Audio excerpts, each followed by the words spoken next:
Buenas tardes, soy Marc Vendrell, director académico del LISA Institute. El título de esta masterclass es Análisis de la política exterior de Estados Unidos y China, escenarios estratégicos. En esta masterclass exploraremos las perspectivas culturales y estratégicas en la política exterior de China y Estados Unidos mediante un análisis comparativo de los fundamentos socioculturales que moldean sus enfoques. Además, buscaremos examinar las políticas actuales de ambos países con el objetivo de anticipar y esbozar posibles movimientos o estrategias frente a conflictos potenciales en la actualidad. Para poder analizar todo ello, hoy me acompaña Diego Uriel, que es experto en China, profesor del curso también de experto en China del LISA Institute y del máster de analista internacional y geopolítico. Diego es graduado en Economía por la Universidad Carlos III de Madrid, fue Blue Book de la Comisión Europea para aplicaciones de mercado en los sistemas Galileo y EGNOS, fue analista de mercado en la Oficina Económica y Comercial de la Embajada de España en Pekín durante 12 años y especialista en promoción de inversiones para Invest in Spain. Además, como he comentado, es profesor del máster de Analista Internacional y Geopolítico del LISA Institute y del curso de experto en China. Diego, bienvenido, es un placer estar hoy hablando contigo. Gracias, Marc. Gracias por tus palabras de introducción. Bueno, experto en China, intentamos, ¿no? China es un país, una nación que tiene, de la que hay que estudiar muchísimo, ¿no? Podemos estar una vida entera estudiando China y no llegar ni siquiera a pasar de la punta del iceberg, de tanto que abarca este país, tanto que involucra, ¿no? Sobre todo tanto a nivel interno como a nivel externo. Entonces, bueno, desde la modestia intentaré pues, dar respuesta a todas estas preguntas que tenemos sobre China en el panorama internacional. Perfecto, gracias, Diego. Informaros, como he dicho antes, que Diego participará como profesor en el próximo profesional de analista internacional y geopolítico, 100% online, en 9 meses de duración y que ya tiene inscripciones abiertas en este momento.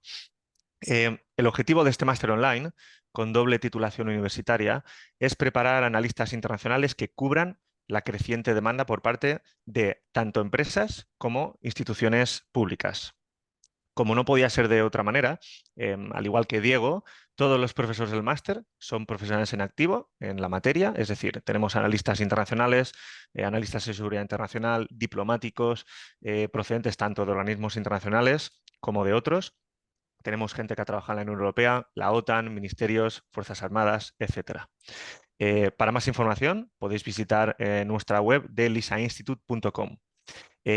Vamos a lanzar una primera pregunta a Diego. Diego, como experto en la materia y en la temática internacional, ¿por qué crees que es importante realizar este máster en la actualidad? Bueno, hay, digamos, dos maneras en las que el máster yo creo que puede ser de mucha ayuda a nivel profesional, eh, ya sea si las personas que lo estudian quieren dedicarse plenamente a esto del análisis internacional de la geopolítica, o si es como un complemento de su carrera. De hecho, es que creo que eh, el análisis internacional es un grandísimo complemento para prácticamente hoy cualquiera de las carreras que podamos tener. ¿Por qué? Porque, como vamos a ver en la presentación de hoy, vivimos en un mundo tremendamente interconectado, ¿vale? Entonces, lo que ocurra en un país, el que sea, en un momento determinado puede tener una cadena, hacer una reacción en cadena por todo el mundo, ¿no? Entonces, el analista internacional aprende a precisamente prever estos fenómenos, analizarlos, buscar soluciones, buscar un porqué, y estos son aspectos que pueden, pues eso, utilizarse en prácticamente cualquier profesión. Digamos que es un máster que cubre muchos aspectos del análisis internacional y da pues, conocimientos muy holísticos, ¿cierto? En materia de, de organizaciones internacionales, materia militar, materia de economía internacional. Y bueno, y otro aspecto que no podemos pasar por alto, que también a nivel personal yo creo que es muy interesante, ¿vale? Muy interesante y divertido, porque al final podemos, después de hacer el máster, evaluar las cosas que ocurren en el mundo, yo creo que desde una desde una perspectiva diferente, ¿vale? Y con mucho más valor y con más rigor que de lo que lo que podamos encontrar simplemente por ahí, por los medios de información, ¿no? Que, como veremos también, uno de los temas de conversación de hoy será huir de ese sensacionalismo y buscar ese un rigor, ¿no? de análisis. Por eso el máster yo creo que se enfoca en todos estos temas. Para comenzar la masterclass, le vamos a formular a Diego ahora 3 preguntas antes de pasar a su presentación y dejamos para el final las preguntas o cuestiones que tenga la audiencia. Así que id planteando las preguntas que queráis para que Diego responda al final de esta masterclass si aún nos queda tiempo. Vamos a empezar por una pregunta más genérica, que luego ya irás desgranando, Diego, pero esta es relevante y aunque parezca obvia, tengo que preguntártela. Y es, más allá de estos dos países, de China y Estados Unidos, ¿por qué es importante para todos nuestros oyentes de lo que vamos a hablar hoy aquí? Pues estudiar la relación, bueno, ambas políticas exteriores de China y de Estados Unidos, que son ahora pues, básicamente las dos grandes potencias del mundo, ¿no? Al menos de las que más se habla, eh, es importante porque tenemos que enmarcar estas relaciones, ¿vale? Dentro de dos grandes potencias, dentro de un momento histórico, yo creo que único, ¿no? Que estamos viviendo, porque estamos viendo una creciente polarización por todo el mundo y una fuerte desglobalización, ¿no? Una cada vez mayor regionalización.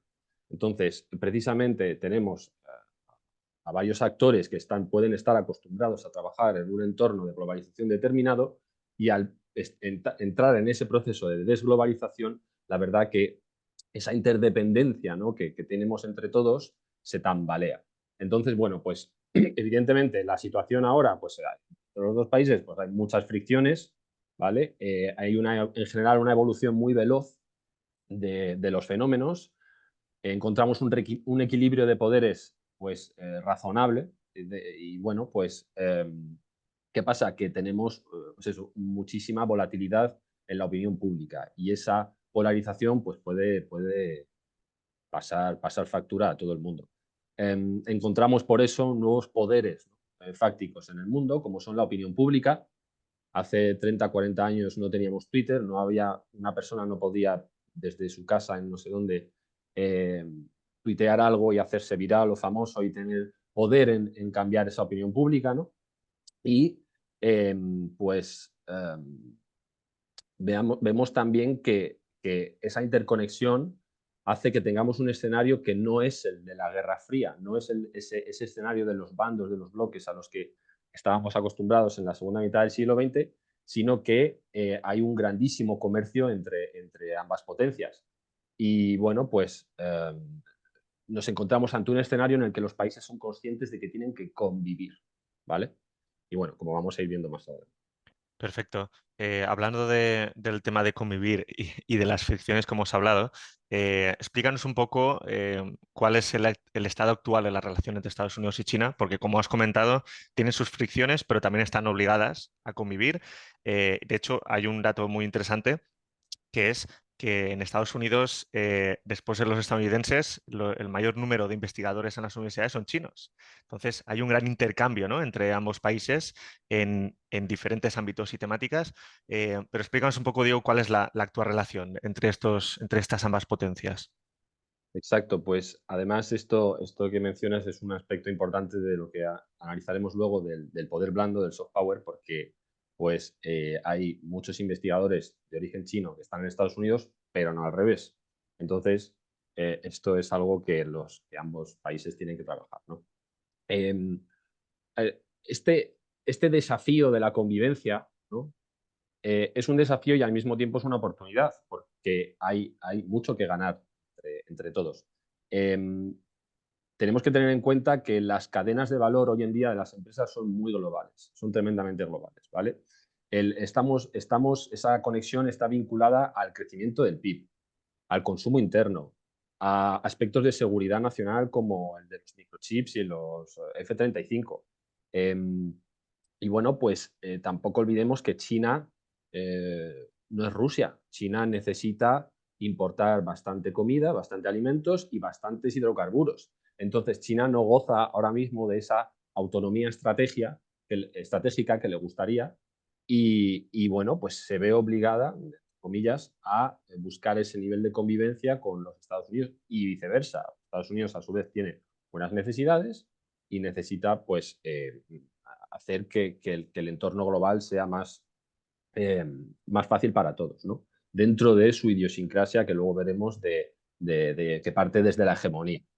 Entonces, pues diría que como principales oportunidades yo creo que no solo la convivencia, sino la cooperación en materia de desarrollo global y en mantenimiento de la paz mundial, la verdad que puede posicionar muy bien a estos países dentro de ese desarrollo en el que todos queremos formar parte, ¿no? Perfecto, Diego. Tenía otra pregunta, pero más o menos ya me la has respondido, que es el tema de oportunidades y desafíos. Así que si quieres, podemos pasar ya con la presentación, ¿vale? Vale. Recordar a los oyentes que si tenéis preguntas y nos da tiempo al final de la masterclass, podéis ir escribiéndolas y luego se las pasamos a Diego.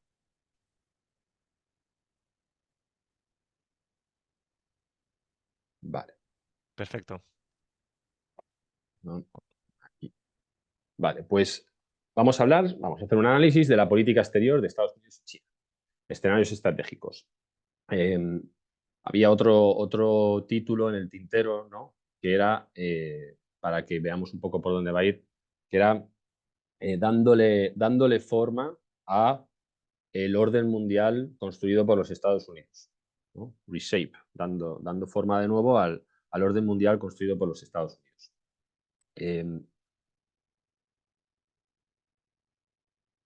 Antes de nada, pues definir qué es política exterior.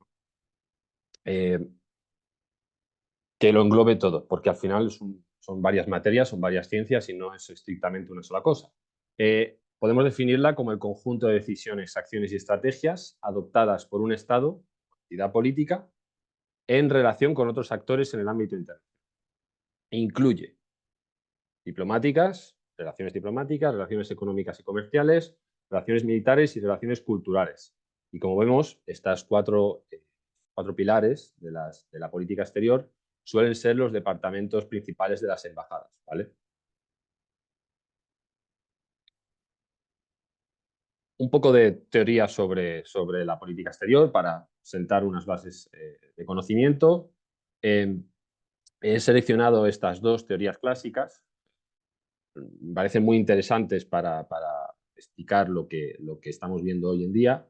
La primera, sobre dialéctica hegeliana, en la que hay una tesis y una antítesis, ¿vale? Y pues esto es fundamental para comprender el desarrollo histórico.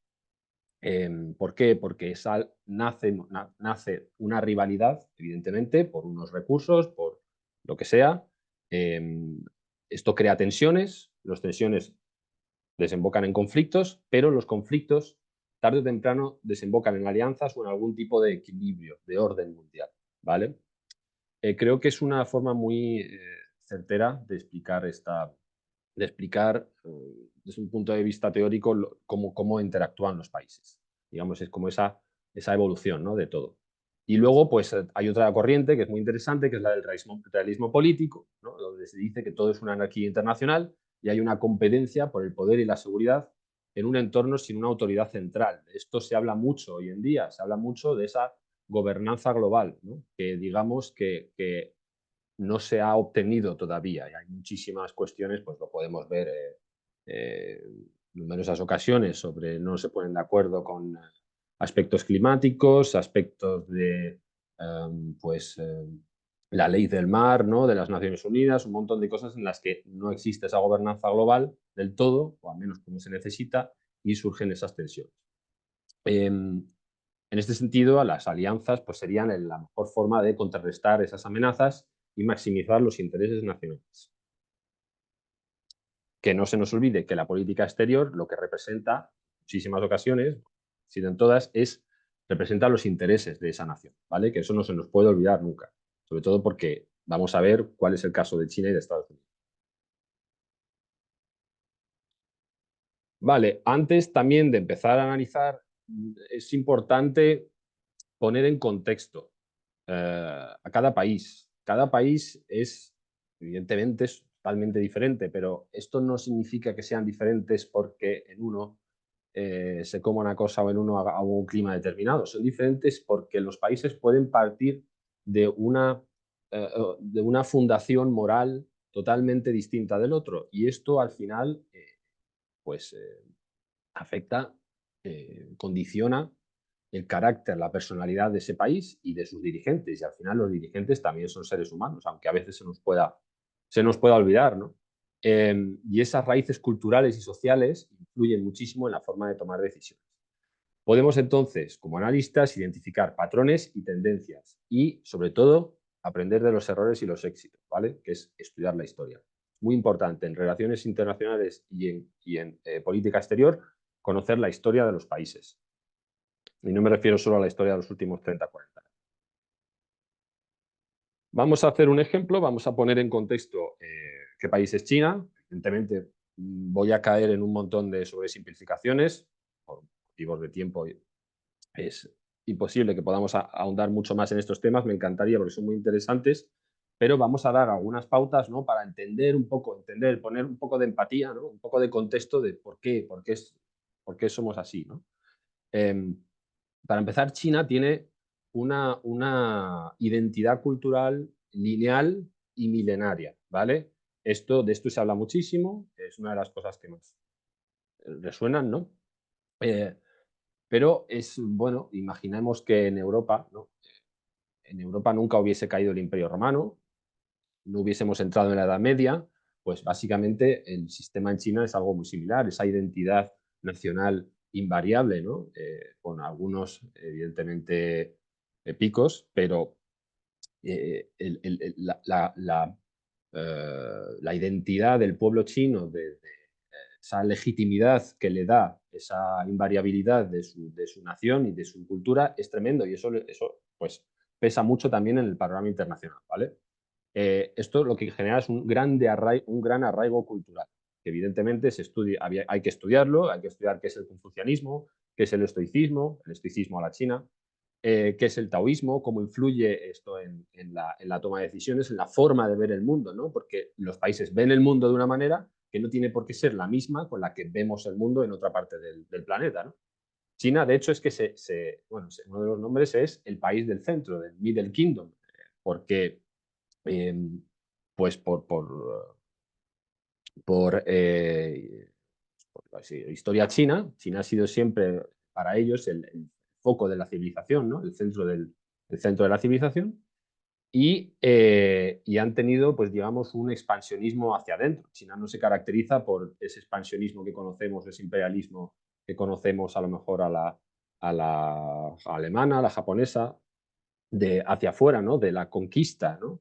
China no, en contadas ocasiones ha invadido otros territorios para hacer más grande su imperio, ¿no? Entonces, esto también está muy calado en la sociedad china y, bueno, pues un dato curioso es que, bueno, luego volveré a este aspecto de China como país del centro, ¿no? Lo importante es que hasta el siglo XIX China gozó de una cierta hegemonía, ¿no? De un cierto desarrollo económico bastante eh, lineal y en el siglo XIX bueno, los británicos, dentro de su expansionismo internacional, provocaron la guerra del opio, etcétera, etcétera. China entró en lo que se llamó los 100 años de humillación, ¿no? Y no me quiero enrollar mucho más con este tema porque nos ponemos a hablar de historia y no paramos. La cuestión es que China entró en una grandísima crisis interna que duró pues, más de 100 años y a partir del 2008, como vamos a ver después, con la celebración de los Juegos Olímpicos, eh, China, por decirlo de alguna manera, volvió de esa sombra, ¿no? de esa humillación que sufrida, y esto genera un grandísimo sentimiento nacional, ¿vale? Que también pesa mucho a la hora de posicionar a China dentro de la política exterior, dentro de su política exterior. Algunos aspectos sobre Estados Unidos. Estados Unidos, pues en general, se conoce mucho más, ¿no? Lo conocemos mucho mejor. Hay quizás también más fuentes para tener una idea rápida sobre Estados Unidos, pero digamos que, por decir algunas, pues están fundados sobre principios democráticos, tienen un fuerte peso de la libertad, ¿no? La figura del presidente de Estados Unidos, por ejemplo, pues cuando Estados Unidos se fundó, el presidente era el equivalente, digamos, al rey en muchísimos países, al sultán, ¿no? Para que veamos el peso de la figura del presidente cuando se funda Estados Unidos. Y esa figura se mantiene hoy en día. En general hay pues, otros aspectos culturales, morales, ¿no? Como el protestantismo, la concepción de la riqueza, la meritocracia, está algo muy calado en Estados Unidos, el famoso la tierra de las oportunidades, ¿no? Pero sobre todo lo que nos interesa de cara a hoy es saber que Estados Unidos es el principal arquitecto de las instituciones de Bretton Woods, es decir, Fondo Monetario Internacional, Banco Mundial, todo este orden mundial que nace después de la Segunda Guerra Mundial, con las Naciones Unidas, etc. Algún otro aspecto ya vamos a entrar por eso decía lo del Imperio del Centro, ¿no? Vamos a estudiar como un poco como ejemplo, ¿no? De cómo habría que enfocar ese análisis histórico. Vamos a poner el ejemplo de China, que como insisto, yo creo que es de la que en Occidente menos sabemos, ¿no? Al menos comparado con Estados Unidos. Hay un concepto que es el todo bajo el cielo, Qianxia, en chino. El todo bajo el cielo puede describir perfectamente ese espíritu chino de la armonía dentro de sus fronteras, ¿no? Digamos que es el país que construyó una muralla de 4.000 kilómetros para evitar las invasiones de fuera. Y uno no construye una muralla si su voluntad es la de ir y descubrir nuevos sitios y conquistar nuevos sitios, ¿no? Es decir, la protección del pueblo chino hacia adentro es algo muy importante y esto se resume en el todo bajo el cielo. Hay esa tradición de imperialismo hacia adentro, ¿no? Ha faltado el término mejor, pero sobre todo lo que quiero que sepamos es que hay una unidad absoluta de China como objetivo último de todo gobernador, ¿vale? El pueblo chino unido. En la unión está el poder, ¿vale? Entonces, me gustaría recomendar una película que, bueno, estamos trabajando para hacer un artículo en DISA sobre películas y libros para poder entender un poco mejor la China de hoy en día. Y una de las películas que me gustaría recomendar es Hero, de Zhang Yimou, porque refleja muy bien, explica muy bien ese concepto de todo bajo el cielo, ¿vale? Entonces, solo por curiosidad. Un poquito de historia moderna. Algunos ya lo sabréis, la última dinastía es la dinastía Qing, por cierto, de origen manchú, no de origen Han, que Han es la etnia principal de China. De hecho, las pocas ampliaciones de territorio que ha tenido China, Tibet, Xinjiang, etcétera, se han realizado, bueno, principalmente bajo dinastías que no eran de origen Han o de origen chino, como la de el nieto de Genghis Khan, Kublai Khan, o la dinastía Qing, que era de origen manchú, que es el noreste del noreste de lo que es la China actual, ¿vale? La dinastía Qing se caracteriza porque empieza en el siglo XIX a sufrir una lentitud de crecimiento comparado con Europa. No entra en la revolución industrial. Y comienza, como hemos dicho antes, el siglo de la humillación, la progresiva caída y el fin del imperio chino. Después de la Revolución Republicana de 1911, pues bueno, surgen los primeros partidos, se forma la Asamblea Nacional, en general hay muchísimas turbulencias, luchas internas, expansionismo de Japón, China sufre muchísimo, finalmente abdica el niño emperador, Puyi, y le cede el poder a Yuan Shikai, pero ¿qué pasa? China, pues la verdad que sale bastante mal parada de la paz de París de 1919, ¿no? Esto es muy importante porque gracias a estos fenómenos de esa época, bueno, pues se funda el Partido Comunista Chino en 1920 y adquiere mucha fuerza, mucha relevancia. Por otra parte, el Partido Nacionalista, Sun Yat-sen, gana mucha popularidad gracias al Tratado de Versalles, al Manifiesto de Carajan, y empieza a haber bastantes tensiones entre ese Partido Comunista Chino y el Partido Nacionalista en Kuomintang. Insisto, estoy sobresimplificando muchísimo una época muy compleja. Si hay algo que no está del todo bien explicado, luego me perdonéis porque de verdad ocurrieron muchísimas cosas. Lo que quiero mostrar aquí es que fue una época muy turbulenta, ¿vale? China todavía estaba arrastrando la crisis de mediados del siglo XIX generada por las guerras del opio, ¿vale? Y ese sentimiento del invasor, de sufrir el colonialismo, etc.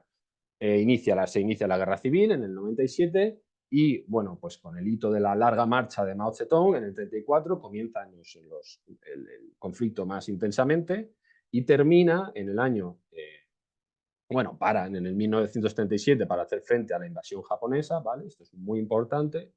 Y termina en el 49 con la proclamación de la República Popular de China, ¿vale? La República de China, que entonces era República de China, con el Partido Nacionalista, el Kuomintang, huye hasta Taiwán y, pues en el 49 lo que es verdad es que había una grandísima dificultad en definir un gobierno eficiente, ¿vale? El maoísmo se diferencia del comunismo tradicional a la rusa, ¿no? De que la revolución viene del campo. Y esto mezclado con una serie de malas decisiones trae un empobrecimiento muy generalizado en el que China pues, sufrió muchísimo. Que muchísima gente, las famines, etcétera, las hambrunas, etc. Entonces, China sigue 100 años después prácticamente sin salir de ese siglo de la humillación, ¿no? Más las hambrunas del Gran Salto Adelante, retiran al poder de facto, retiran a Mao del poder de facto, vuelve al poder con la Revolución Cultural, los famosos guardias rojos, etc. Esto lo digo más que nada para que luego de motu propio cada uno vaya investigando un poquito cuáles son esos acontecimientos históricos que marcan la personalidad del país hoy en día, ¿no? No para entrar a analizarlos ahora en detalle porque es imposible. Solo para que eso, a ver cuáles son esos factores históricos que más influyen en la conformación de la personalidad de país, por decirlo de alguna manera, de ese carácter, ¿no? Que juega China en el panorama internacional. Rápidamente, Mao muere, toma el poder de facto Deng Xiaoping, comienza la famosa reforma y apertura paulatina de China al mundo, lo que se conoce el socialismo con características chinas. Y por hacer un pequeño resumen de los 3 últimos presidentes, pues Jiang Zemin se caracterizó por traer un grandísimo aumento de la producción, China empieza a exportar muchísimo, se constata el éxito con Hu Jintao, ¿no? Juegos Olímpicos del 2008, pero tensiones secesionistas agravadas, sobre todo en Tibet y Xinjiang. Y con Xi en el poder, empieza la fase que se conoce como la nueva era. Y aquí hay una errata, disculpad, es N con mayúscula y E con mayúscula, ¿vale? Que es un nombre propio. ¿Qué pasa ahora? Lo que pasa es que China está entrando en una fuerte crisis económica, que vamos a intentar analizar después un poquito. Una de las razones es, evidentemente, por haber, digamos, extendido mucho la política del COVID-0, ¿no? O al menos esa es una de las teorías, aunque lo cierto es que China está entrando en una crisis de sistema de crecimiento fuerte y ya no es tanto cuánto crecen los países, sino que crecen está trayendo un panorama competitivo y económico que sea sólido en el largo plazo o simplemente se está creando crecimiento porque sí. Lo cierto es que China está viendo cómo ese crecimiento se reduce muchísimo y teniendo en cuenta que tiene una deuda de más o menos el 300% del PIB, pues es relativamente peligroso, ¿vale? ¿Qué pasa con Estados Unidos? Estados Unidos, pues evidentemente sufrió muchísimo también con el COVID, pero el crecimiento y las expectativas de crecimiento de Estados Unidos se caracterizan mucho más por la estabilidad que las de China, ¿vale? Situación actual económica, muy importante, digamos, hemos hecho una primera parte para analizar ese contexto histórico, ¿no? De los países, cuáles son esos factores que han conformado la forma de pensar y de sentirse de ese pueblo. Y ahora estamos viendo los factores económicos, es decir, en qué situación se encuentran económicamente estos países. Eso sería, para mí, el segundo paso antes de entrar a evaluar su política exterior, porque queremos ver qué necesidades hay. Queremos ver cómo son estos países, contexto histórico, y qué necesidades tienen, qué necesidades económicas. Porque si la economía va bien, al final pues digamos, todo es mucho más sencillo, ¿no? Pero cuando la economía empieza a fallar, empieza la maquinaria de la política exterior a tensarse bastante. Situación actual económica en China, pues es una economía que ha evolucionado, como todos sabemos, de la manufactura de bajo coste, de menor valor añadido, a, a unas exportaciones mucho más variadas, con mucho más valor añadido, con una tecnología que muchos países envidian. En fin, ha tenido una reconversión industrial tremenda. Ha tenido también una economía muy basada en la inversión, ¿vale? En la inversión de infraestructura, que por cierto está dejando, es una de las claves para, digamos, para los que vaticinan la caída económica de China, ¿no? Porque dicen que se ha invertido mucho en infraestructuras que China realmente no necesitaba, aunque esto es cuestionable, ¿vale? Lo cierto es que China sí está llegando a un modelo en el que el capital output ratio, que es en los, digamos, el dinero que se consigue gracias a una inversión, no está nada bien y eh, digamos que es mucho más difícil encontrar rentabilidad a las inversiones que antes, digamos, un puente, un aeropuerto, etcétera. Es decir, que ahora hace falta invertir mucho dinero para obtener, se mide en dólares, ¿no? Que hace falta, por ejemplo, invertir 13, 14 dólares para obtener un dólar en retorno, ¿vale? Cuando un buen capital output ratio pues puede ser de 3, 4 dólares invertidos y uno de retorno. Pues ahora esto está creciendo muchísimo y esto no es bueno. En general, lo que China está buscando es lo que se llama la economía de circulación dual, que es intentar potenciar el consumo interno para escapar a esa trampa del ingreso medio de largo plazo y de reducir su dependencia del mundo exterior, que es el gran tema de conversación. En general, hay mucha tensión con respecto a asuntos de la deuda, la escasa natalidad, la capacidad del país de superar la trampa del ingreso medio, como hemos dicho. Aquí me gustaría hacer un paréntesis rápido. Muchísimos analistas internacionales vaticinan la caída de China, la caída económica de China. Personalmente, yo no soy de seguir estas premoniciones que hace la gente con el 100% de efectividad, que dicen que tienen el 100% de efectividad, ¿no? Es decir, China va a caer porque la crisis de natalidad, porque tienen una deuda muy alta, o China va a superar a los Estados Unidos en 30 años. Pues a ver, esto es muy complejo. Tenemos una grandísima ausencia de datos reales, de datos a los que podamos acceder nosotros. Evidentemente, no nos lo van a dar a todo el mundo. No es fácil saber predecir cómo va a funcionar la economía de un país dentro de 20 años. Hay que evitar decir esas afirmaciones tan categóricas sobre el futuro de una economía de un país, ¿no? Por ejemplo, pues el tema famoso de la natalidad. Eh, Personalmente, yo dudo muchísimo que la natalidad pueda ser un problema en el corto y medio plazo o incluso en el largo plazo en China. Digamos que China lo que necesita, más que mano de obra, es mano de obra cualificada, ¿vale? Tiene un grandísimo problema de competitividad. Es decir, que hacen falta muchas personas para producir la misma cantidad de bienes y servicios que en otros países más desarrollados. Esto es un problema real de lo que la gente no suele hablar. Se habla mucho, no, es que no van a tener no van a tener apenas hijos y van a entrar en una crisis demográfica. Bueno, pues a lo mejor dentro de 10, 15 años vuelve a subir la natalidad. No lo sé. Lo que es cierto es que no se pueden hacer esas afirmaciones tan categóricas con temas que, digamos, venden mucho, ¿no? Tanto por YouTube, etcétera, que dan muchísimas visualizaciones, la gente monetiza todo ese contenido y desde mi punto de vista es bastante sensacionalista, ¿vale? Hay que ir un poquito más allá y ver realmente cuál es la situación económica, qué factores están influyendo en que este país pueda estar yendo mejor o peor y cómo podrá ir en el futuro. Respecto a Estados Unidos, pues uno de los principales desafíos es que el país se enfrenta a una fuertísima división política y polarización social, ¿vale? En 2024 vamos a ver lo que ocurre en las elecciones presidenciales.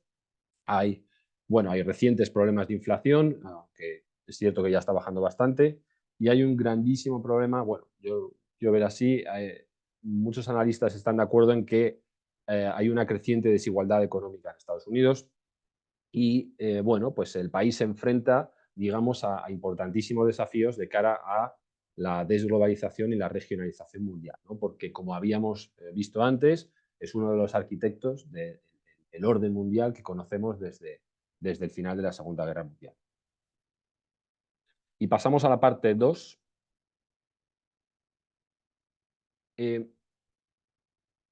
Aquí hay un año, como hemos mencionado ya, que es especialmente importante. El 2008. El 2008 es el antes y el después en la historia reciente de Estados Unidos y China, sobre todo en lo que a política exterior se refiere. China por fin, no sé si alguno se acordará, pero lo que significó las Olimpiadas de Pekín fue tremendo. Fue tremendo. O sea, es volver a poner a China en su legítimo lugar, ¿no? Como hablábamos antes, China ha sido un grandísimo imperio próspero y con una identidad nacional lineal, inquebrantable. De repente entra en un siglo de la humillación, del que no sale, no sale, no sale, no sale. Sí es cierto que para China es mucho más, o al menos esto se está de acuerdo en el espectro internacional, que China juega mucho más en el largo plazo, ¿no? que los demás países. De hecho, cuando hay una anécdota que a mí me gusta mucho mencionar, que es que cuando le preguntaron a Zhou Enlai, que era el segundo de Mao, sobre lo que le pareció la Revolución Francesa, porque al final la Revolución Francesa trajo, digamos, los tres pilares sobre los que se fundamenta la sociedad occidental, que son la libertad, la igualdad y la fraternidad, ¿no? Y esto, pues, en otras partes del mundo, quizás no puede haber calado tanto. Entonces, lo que le preguntaron a Chauvelin es, ¿qué te parece la Revolución Francesa? ¿No? Y dijo, es demasiado pronto para saberlo. A más de 100 años después, más 100 y pico años después, casi 200 años después, dijo que es demasiado pronto para ver las consecuencias de la Revolución Francesa en Occidente, ¿vale? Para que veamos un poco lo que significa temporalmente esta visión del país y de su conjunto histórico, ¿no? También muchos analistas internacionales suelen decir, cuando se mencionan las políticas y los efectos que tienen, etcétera, que ha habido algunas dinastías chinas que han durado más que toda la historia de Estados Unidos. Entonces, por poner un poco en el contexto histórico, en la línea histórica, lo que es el peso de los Estados Unidos y el peso de China. Es muy importante porque esto relativiza y nos hace ver el mundo de una forma, yo creo, un poco diferente, ¿no? Entonces, ¿por qué estoy diciendo esto? Porque China, por fin, después de 100 y pico años de aislamiento, de hambrunas, de tensiones, de guerras, etcétera, vuelve a sentirse lo que cree que se merece, ¿no?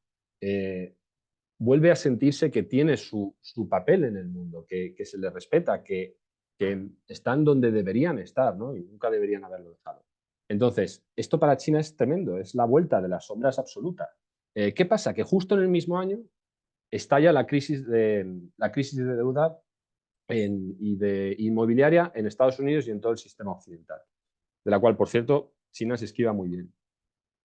Fijaos, en un mismo año, el modelo económico estadounidense, el gran arquitecto después de la Segunda Guerra Mundial, del Plan Marshall, etcétera, entra en una crisis tremenda, tremenda de su sistema económico, y China vuelve a sentirse como que vuelve a recuperar esa posición que se les quitó de forma injusta, ¿no?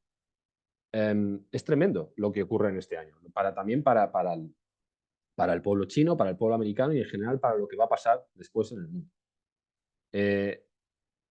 Esto es de hecho he seleccionado esta imagen que es del vídeo de la canción de Beijing te da la bienvenida de los Juegos Olímpicos, que Jackie Chan nos da la bienvenida aquí, por ejemplo, a Pekín en la Gran Muralla de Patalín. Pues me parece bastante significativo de lo que es el volver a posicionar a China en su legítimo lugar en el mundo, ¿no? Entonces, esto va a enlazar después con lo que vamos a hablar del soft power, del poder blando. Lo que vemos en este vídeo, lo que vemos en el 2008, en esa proyección de imagen de China, es una China que quería volver a ser a estar bien posicionada también en nuestra mente, ¿no? En nuestra imagen, en nuestra forma de considerarla. Y es tremendo porque realmente esa dinámica de poder blando cambia totalmente. Entonces, vamos a ver un poquito ahora cuáles son las bases de la política exterior, las bases teóricas de la política exterior de los dos países, y vamos a ver en qué se parecen o en qué divergen. Para empezar, bueno, están las posiciones oficiales, ¿no? China, énfasis en el comercio y proyección de poder, que no se haga de menos a China. Estamos hablando ya de la China del 2023-2024, ¿vale? Igual, del Estados Unidos del 2024. La política exterior cambia. Es decir, la China no tiene ahora la misma política exterior que hace 7 años, por ejemplo, y evidentemente que hace 20. Como posición oficial de Estados Unidos, pues vemos la de promover la democracia, los derechos humanos y la seguridad global. Estos son posiciones oficiales, no son las mías. Yo no estoy diciendo que esto sea así. Lo cierto es que China da muchísima prioridad en su política exterior a cuestiones internas. Fijaos, aquí es, yo creo, la clave de todo. China da prioridad en su política exterior a cuestiones internas de su propio país. ¿Qué quiere decir? Que, no, que persiguen el principio de no interferencia, de no meterse en los asuntos chinos. ¿Vale? Esto para China es súper importante y es uno de los pilares de su política exterior. Esto es una concepción muy westfaliana del Estado, del Estado soberano. ¿Vale? Y esto China lo sigue a rajatabla. Ellos no quieren que interferamos en los asuntos chinos. ¿Vale? Y se supone que intentan hacer algo recíproco, ¿no? Uno de los pilares también es la paz mundial, evidentemente, todo el mundo lo desea, porque no, si no, pues la crisis económica puede ser brutal, tengamos en cuenta esa interconexión que hemos hablado, y el desarrollo mutuo, el win-win. Evidentemente, todo esto trae muchísima polémica. Y podemos estar debatiendo horas sobre hasta qué punto es verdad, hasta qué punto realmente la política exterior se gestiona así o exclusivamente por intereses propios, pero esto lo podemos hacer sobre China, sobre Estados Unidos. Estos son digamos, las posturas oficiales. Para Estados Unidos, el segundo recuadro de abajo, pues su prioridad absoluta es la seguridad nacional, ¿vale? Esto podemos estar de acuerdo.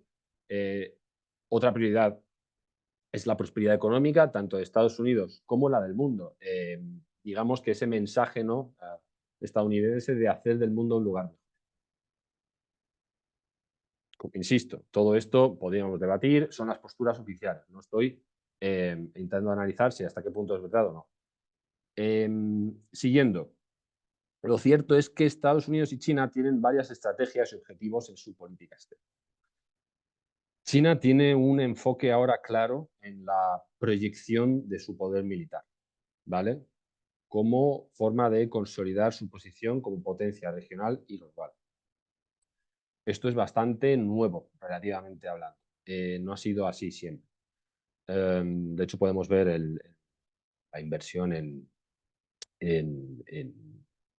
Fuerzas Armadas en China de los últimos años para ver la evolución.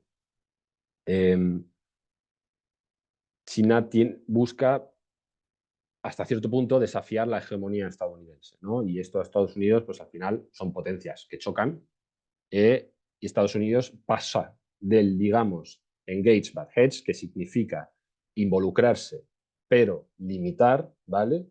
Que es, digamos, la política anterior, una de las líneas directrices de la política anterior, del engage but hedge, al competir, contrarrestar y,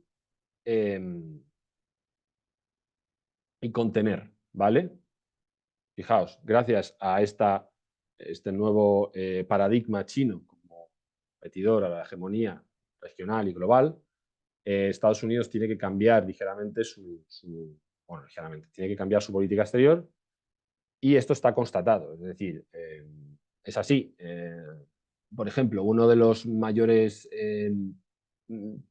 miedos de la política exterior americana, de los estadounidenses, desde siempre, era que Alemania y Rusia se unieran, ¿vale? Es decir, imaginémonos un país con los recursos que tiene Rusia y con la tecnología alemana. Pues este era uno de los grandes, digamos, miedos de de la política exterior americana. Y se supone que los Estados Unidos pues, tenían que hacer lo posible en su política exterior para que ni Rusia ni Alemania se aliasen y pudiesen hacer un bloque que pudiese desafiar a los Estados Unidos, ¿no? Esto es de lo que se habla muchísimo.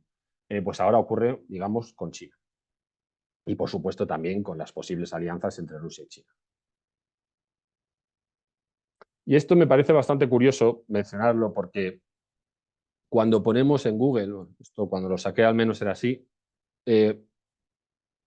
estado geopolítico de Asia-Pacífico, lo primero que encontramos es la contención de China. Geopolítica de Asia-Pacífico, la contención de China, ¿no? Un poco para ilustrar esta dinámica y este cambio en las prioridades de la política exterior americana.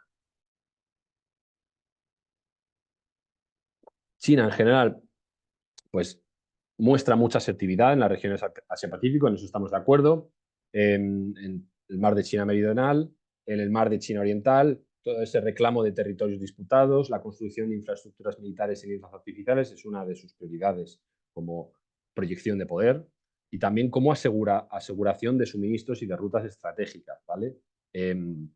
Esto es también una estrategia de consolidación de poder y se consigue eso con el establecimiento de bases militares, la implementación de zonas de defensa aérea, los ejercicios navales en áreas disputadas y, en general, despiertan muchísimas tensiones, ¿vale? De hecho, ahora en enero ya hubo maniobras de barcos de la naviera americana por el estrecho de Taiwán en la zona de libre paso.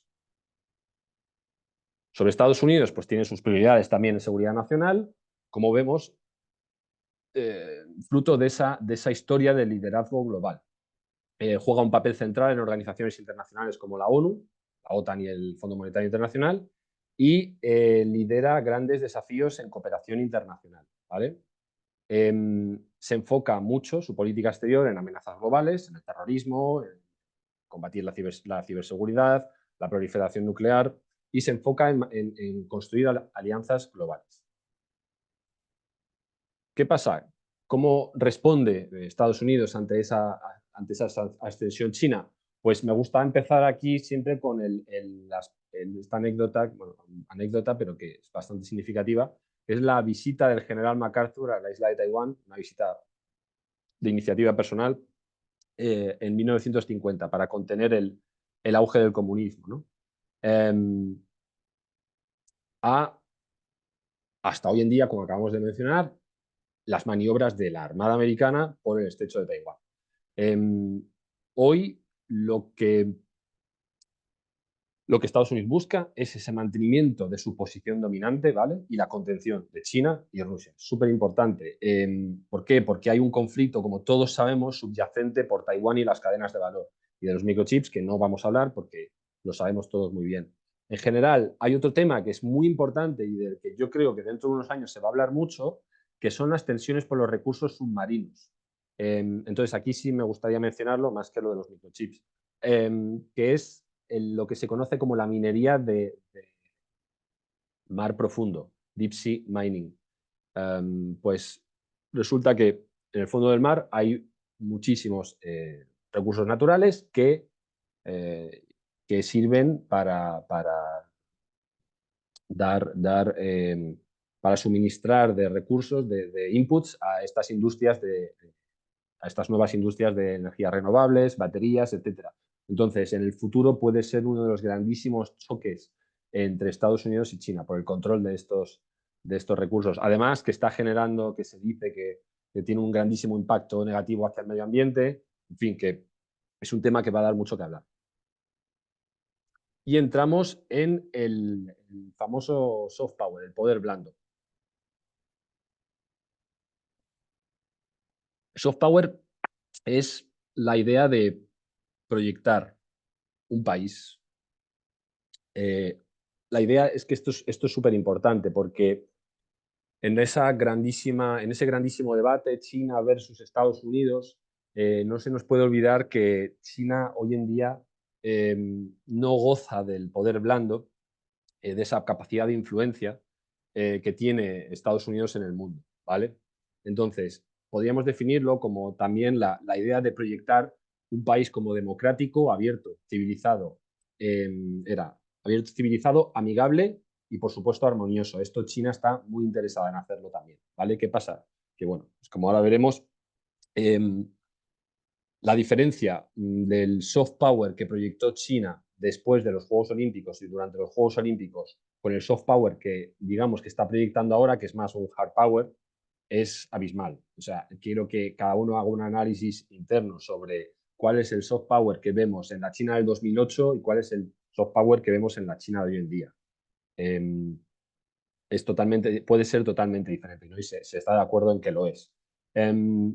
Algunas cosas que hemos podido observar, y es que, por ejemplo, el número de cuentas de Twitter que han abierto diplomáticos chinos a partir del 2019 y su capacidad y su incremento en la comunicación, ¿no? de los intereses chinos por el mundo. No olvidemos que, bueno, hay un aspecto importante que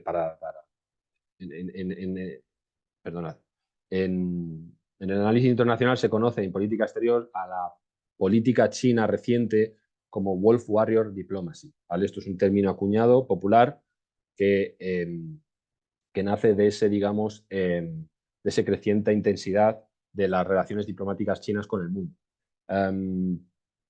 Una de las cosas que dicen los diplomáticos chinos, que a mí me parece muy interesante, y dice, los Estados Unidos no pueden hablar a China desde una posición de fuerza, ¿vale? Esto es un mantra prácticamente dentro de la política exterior china, para que comprendamos un poco mejor cuáles son esas rivalidades, esas fricciones, ¿no?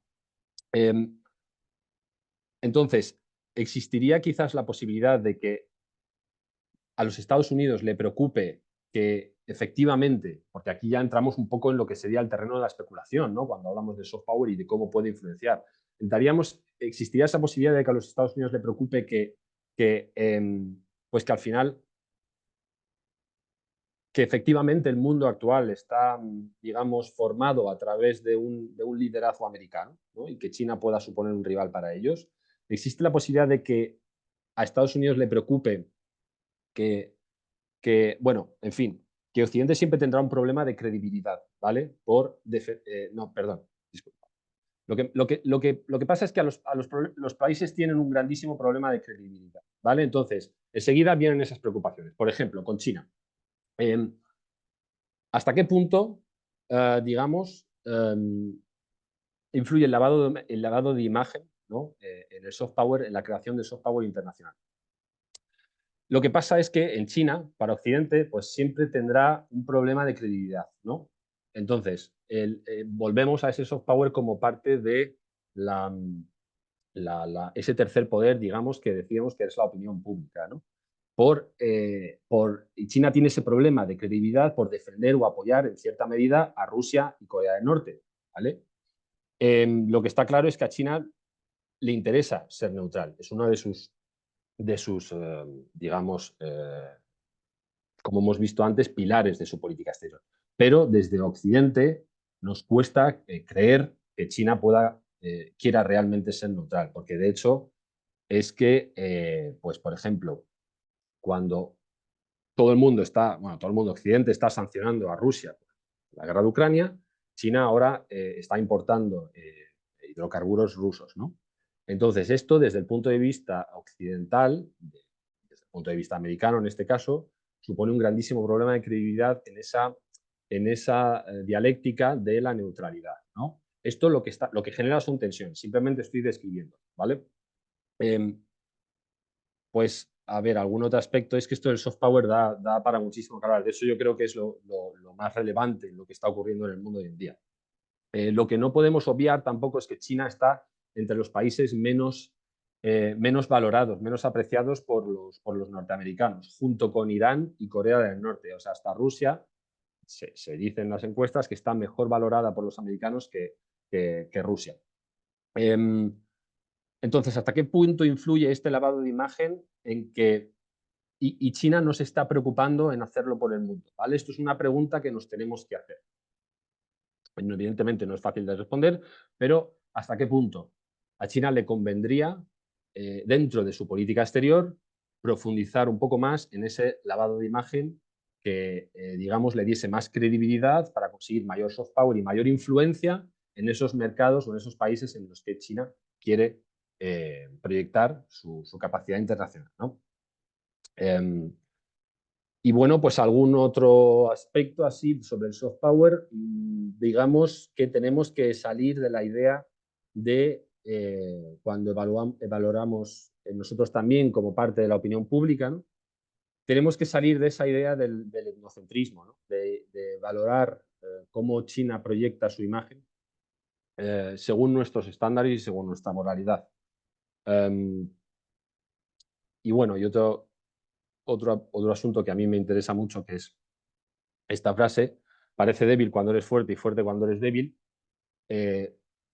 Digamos, entrar en ese terreno también de la especulación, ¿no? Porque al final llega un momento en que tenemos que dejar los datos empíricos, sobre todo cuando hablamos de poder blando, de influencia, ¿no? Y tenemos que preguntarnos esto, hasta qué punto también China quiere parecer más fuerte cuando realmente está en una posición de mayor debilidad, o quiere parecer débil cuando está en una posición de mayor fortaleza. Esto también puede aplicarse mucho a Estados Unidos, ¿vale? Y sobre la gran fórmula de la política exterior china, al menos con Xi Jinping, que es la iniciativa de la Franja y la Ruta. Esto también, evidentemente, es una extensión de esa proyección de poder blando, ¿no? Desde un punto de vista muy económico. Me gustaría hacer una pequeña mención a esta política, a este gran proyecto, porque no se puede hablar de la política exterior china sin mencionarlo. Se podría definir como la ruta de la seda adaptada al siglo XXI, ¿no? Es una estrategia para el desarrollo de infraestructuras promovidas por el gobierno chino y financiadas por el Banco Asiático de Inversión en Infraestructuras, cuya sede está en Pekín, para el desarrollo de terceros países, ¿no?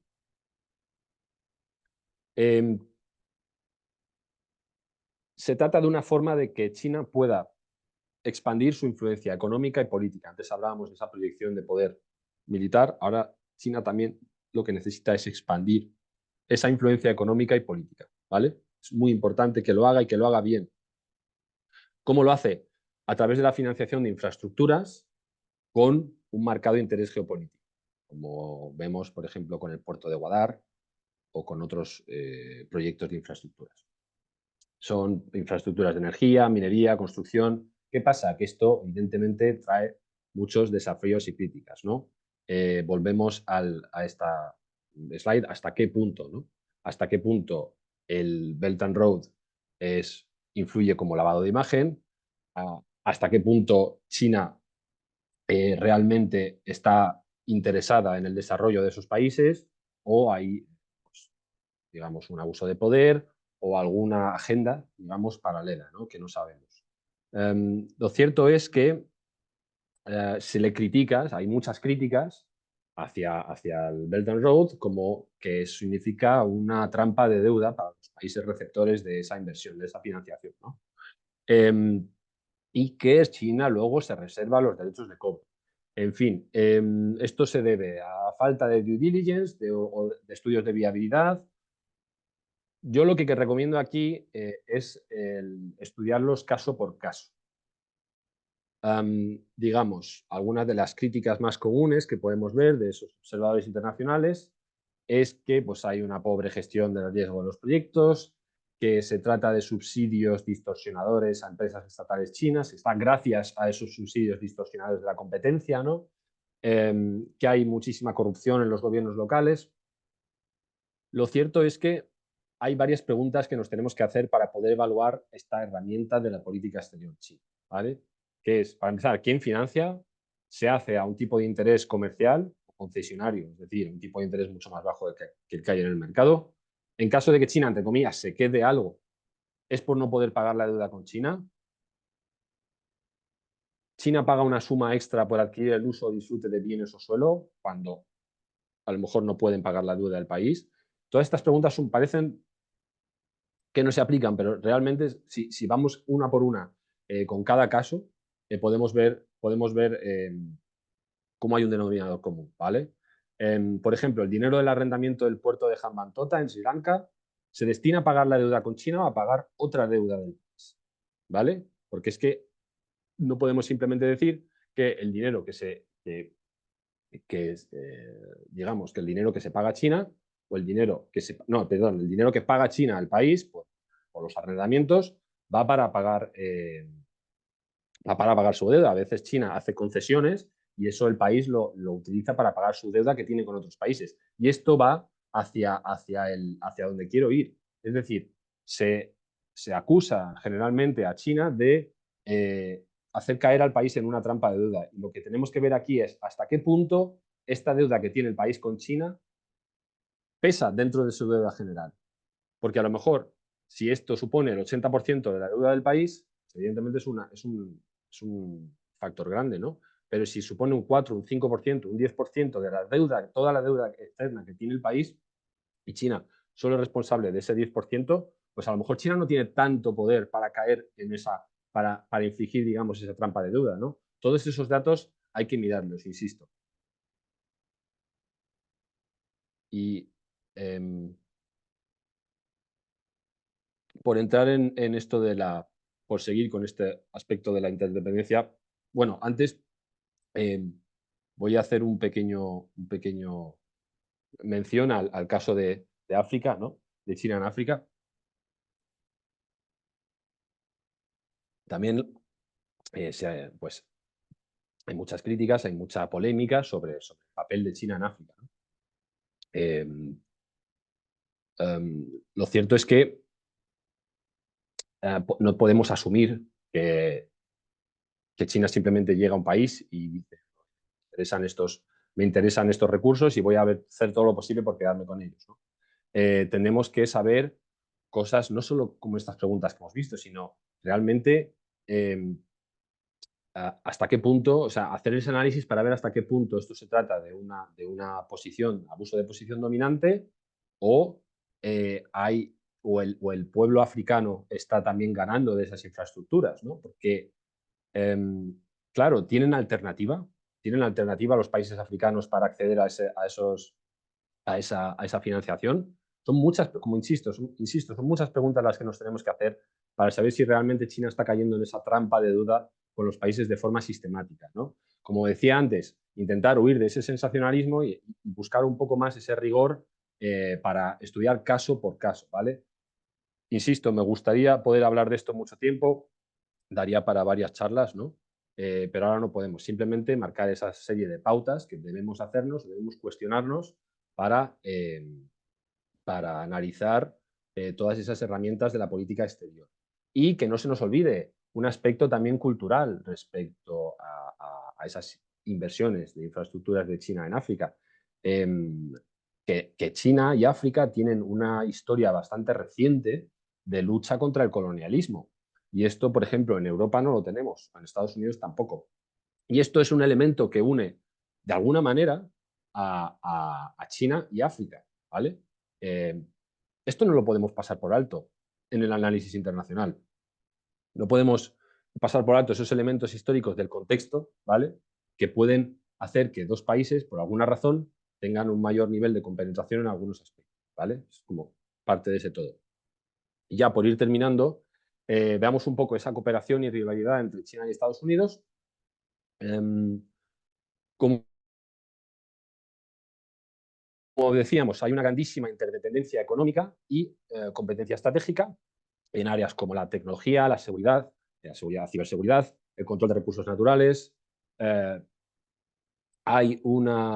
No obstante, si decíamos que son países muy interconectados, hay una gran tendencia a la reducción paulatina del comercio entre ambos, ¿vale? Los países cada vez más desde el COVID buscan un poco depender menos del exterior debido a esos posibles shocks de oferta, ¿no? que hagan romperse esas cadenas de valor globales. De hecho, es que las exportaciones a China, de China a Estados Unidos han caído bastante en 2023. ¿Vale? Esto es un dato súper importante. En general, el comercio, los últimos datos que tengo de la balanza comercial entre ambos son de 2022, en general sigue dejando un grandísimo déficit para los Estados Unidos. ¿Qué significa el déficit? El déficit en términos económicos son 367.000 millones de dólares que se restan directamente del cálculo del Producto Interior Bruto de ese año, ¿vale? Y son 367.000 dólares que se suman al cálculo del Producto Interior Bruto chino. O sea, podemos imaginarnos el nivel de competencia que puede haber en este aspecto con los países. En general, pues como hablábamos antes de todas esas oportunidades, ¿no? De la convivencia, hay muchas áreas en las que, los países tienen que cooperar. Lucha contra el cambio climático, seguridad nuclear, gestión de crisis regionales y todos esos desafíos en las relaciones bilaterales que están todavía pues que generan muchas fricciones, como son las cuestiones sobre derechos humanos, el comercio justo, insisto, la ciberseguridad, el control de armas, que, pues digamos, disculpad, que siguen siendo parte de la agenda de la política exterior prácticamente de todos los días. Y me gustaría terminar con una breve comparativa con otros países, porque por esto que hablamos de la predicción de poder, de la aseguración de recursos geopolíticos y de posiciones geopolíticas y de esa interconexión de comercio, ¿no? Vamos a tomar lo que considero que es el mayor rival geopolítico ahora mismo de China en Asia, que es la India, ¿vale? Entonces, antes, como insisto, vamos a ver hasta qué punto están conectados estos países, hasta qué punto dependen uno del otro. No olvidemos que la Guerra Fría era Guerra Fría porque Estados Unidos y el bloque soviético prácticamente no comerciaban entre sí, ¿vale? Esto no ocurre entre Estados Unidos, que como hemos visto son son partners importantísimos, China de Estados Unidos. De hecho, se dice en economía internacional que China necesita asegurar, esto no lo digo, China necesita asegurar sus exportaciones a Estados Unidos, Japón y Corea, protegiéndose de Estados Unidos, Japón y Corea. O sea, fijaos esa dicotomía, ¿no? Que es muy interesante, cómo juegan esa interconexión tanto para bien como para mal como amenaza. Entonces, con la India, ¿qué pasa con la India? Lo que pasa con la India es que sí, de verdad, vemos un poco más un escenario de Guerra Fría, porque realmente el comercio que hay entre ambos países no es tanto y la interconexión económica no es tanta, ni de lejos como con sus otros, eh, como los otros países, ¿no? Claro, aquí hablamos mucho del término rival en vez del término socio. Entonces, ¿hasta qué punto son rivales o son socios? O son los dos, o pueden ser los dos al mismo tiempo. Lo cierto es que con la India, pues bueno, China exporta a India 90.000 millones de dólares aproximadamente, maquinaria, equipamiento, lo cual no es demasiado para las exportaciones chinas, es una buena cifra, es una cifra importante, pero no es, a nivel agregado, no es tremendamente significativa. India exporta a China unos menos 20.000 millones de dólares, especialmente recursos naturales. Tampoco es una cifra especialmente significativa, ¿vale? ¿Qué pasa? Que China, pues como todo el mundo sabe, tiene muchísimos kilómetros de frontera y tiene, de hecho, es uno de los países del mundo con más kilómetros de frontera. Y comparte frontera con muchísimos países. Y esos países, muchos de ellos son potencias nucleares. Claro, esto da que pensar. Es realmente un choque de gigantes lo que tenemos aquí. Como mencionaba, para mí más similar a una guerra fría que los conflictos entre China y Estados Unidos. Y un poco para terminar ya con el siguiente caso de estudio, que es digamos, el muro de contención ante ese expansionismo estratégico chino en el Océano Índico, ¿no? Que no solo digamos, el equivalente al Belt and Road, a la ruta de la seda del siglo XXI de Japón, que se llama Asia-África Growth Corridor, sino con este, digamos, collar de inversiones y garantía de, bueno, y posicionamiento estratégico de la India para, digamos, contener a China en caso de conflicto.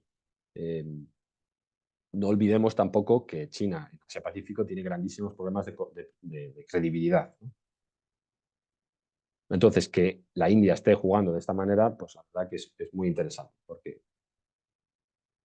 porque vemos ahí otro gran choque de poderes. A ese collar de diamantes, ¿no? Ese collar de diamantes de la India se desarrolla como respuesta a lo que China conoce como la cuerda de las perlas, que también es en gran medida parte de la expansión de su política exterior a través de la Belt and Road Initiative. Son objetivos estratégicos para China que recomiendo estudiar mucho más en detalle, ¿vale? Por ejemplo, el puerto de Djibouti, en el Cuerno de África. ¿Qué significa el Djibouti para China? Djibouti tiene una estrategia un posicionamiento estratégico súper importante para China y su acceso a África, ¿vale? El puente de Hambantota, como vemos, muchos de esos estrechos son algunas de las principales rutas comerciales del mundo. Entonces, tener estratégicamente controlados esos puntos es súper importante para potencias como China, ¿vale? Y ya termino muy rápidamente, no quiero extenderme en las conclusiones. Podemos hablar de que todo es una grandísima partida de ajedrez en la que juegan muchísimos factores y muchísimas ciencias, ¿vale? Podemos estar de acuerdo en que los intereses económicos son la mejor apuesta de la paz. Por eso esa desglobalización puede traer ciertos riesgos, ¿no? Porque cuantos más conectados estén los países, más interconectados, mayor dependencia del uno al otro, menos posibilidades de conflicto. Y, por supuesto, China despierta rivalidades, todo el mundo, pero permanece fuera. Y nada, muchas gracias. Espero que os haya interesado. Marc. Perfecto, Diego. Pues bueno, llevamos ya 1 hora y cuarto. Voy a leer dos preguntas muy interesantes de los oyentes. La primera es que comentes un poco cuál es la relación real que tienen Corea del Norte y, y China, porque entiendo que, bueno, a veces se puede leer que es como Corea del Norte una hermana pequeña de China, ¿no? Otras veces que hay ciertas discrepancias entre ambos países. Uno también que es dependiente del otro. ¿Cuál es la relación? ¿Cuál crees que es actualmente esta relación entre ambos países? Es una pregunta súper interesante, pero os animo a que estudiéis, a que miréis, no cuál es la relación de China con Corea del Sur, sino cuál es la relación de Corea del Sur hacia con China. Porque Corea del Sur, siendo uno de los partners comerciales más importantes de China, tiene a veces que posicionarse. Y esto genera muchísimas tensiones dentro del gobierno coreano. ¿Qué hacemos? ¿Nos posicionamos más hacia China? ¿Nos posicionamos más hacia el bloque americano, Australia?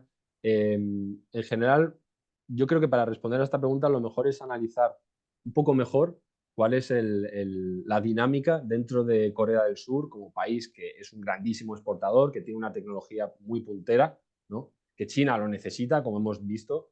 China necesita Corea del Sur, pero tiene que protegerse al mismo tiempo de Corea del Sur, retórica. Y creo que es una relación muy interesante porque Corea del Sur también en este sentido puede enseñar mucho al resto del mundo sobre cómo hacer política exterior de una forma bastante neutral y enfocada en el desarrollo económico. Y la siguiente pregunta, Diego, que también es interesante y hemos visto también un ejemplo de esto del 2016 al 2020, y es cómo crees que, o si crees que cambiaría la actual relación de China con Estados Unidos, que ahora está la administración Biden. Si imaginemos que en noviembre gana Donald Trump y vuelve otra vez la administración republicana a Estados Unidos, ¿crees que la relación cambiará respecto a lo que hay ahora? Yo creo que pues a corto plazo la relación con China no va a cambiar demasiado si gana Trump. Creo que va a ser mucho más relevante cómo afectará a Rusia y al conflicto con Rusia. Lo cierto es que yo creo que va a ir más por esa línea, ¿no? O sea, digamos que no pasa absolutamente nada con Taiwán, que todo se mantiene igual y que siguen habiendo esas tensiones de vez en cuando. Que teris paribus en ese aspecto, ¿vale? Es muy importante que sentemos que hagamos esa asunción, porque al final va sobre eso. Yo creo que el tema el tema caliente, ¿no? Por así decirlo, es cómo va a pivotar Rusia si gana la administración Trump.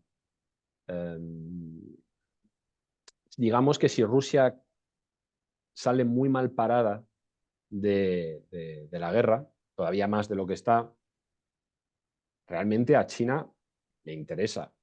Le interesa bastante porque le puede interesar, no, no, no es que a China le interese que caiga Rusia.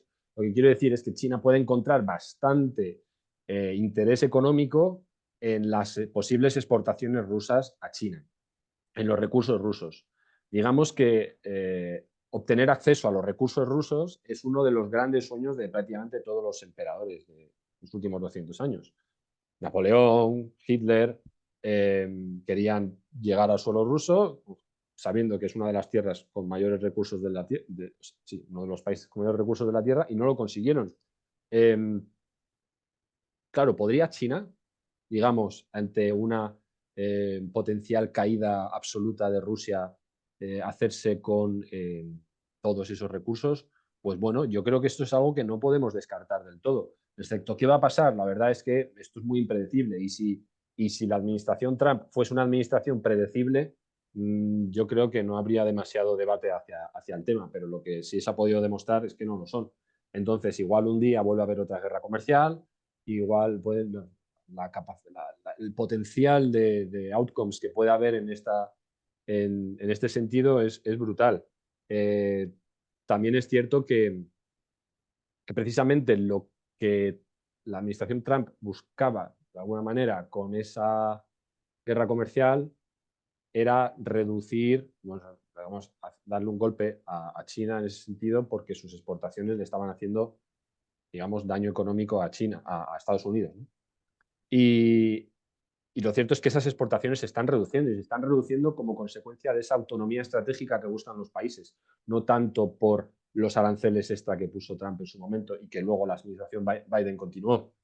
Entonces, yo creo eso, que las tensiones van a navegar entre esos mares, entre el mar de la guerra con Ucrania y cómo de mal parado pueda salir Rusia de todo esto, ¿no? Porque como sabemos, China no va a sancionar a Rusia de la misma manera que lo va a hacer Occidente, eso es seguro. Perfecto, muy, muy interesante. Pues bueno, llegamos a la final de esta masterclass. Esperemos que esta masterclass haya servido para entender mejor el escenario estratégico actual entre estas dos potencias y la política exterior, tanto de China como de Estados Unidos. Esperemos también que esta masterclass con Diego os haya inspirado para especializaros en análisis internacional y prestar más atención a lo que ocurre en el mundo con una visión crítica y analítica. Por último, para los que estáis preguntando también por el chat, por el máster, aún hay plazas disponibles y abiertas en nuestra web de lisainstitute.com. Diego, muchísimas gracias por compartir tu análisis y tu experiencia. Estoy convencido de que aportará valor a los alumnos y a los asistentes. Gracias a vosotros y a todos los asistentes. Sin más, hasta aquí esta masterclass de hoy. Si os ha resultado útil o habéis aprendido algo nuevo, como siempre decimos, no dudéis en compartir este contenido con vuestros contactos, compañeros de trabajo o vuestras redes, ya que es la mejor forma para demostrarnos que os encajan las masterclass que preparamos y los profesores que traemos cada semana en Design Institute. Os deseamos un feliz día, cuidaos mucho y hasta pronto. Gracias.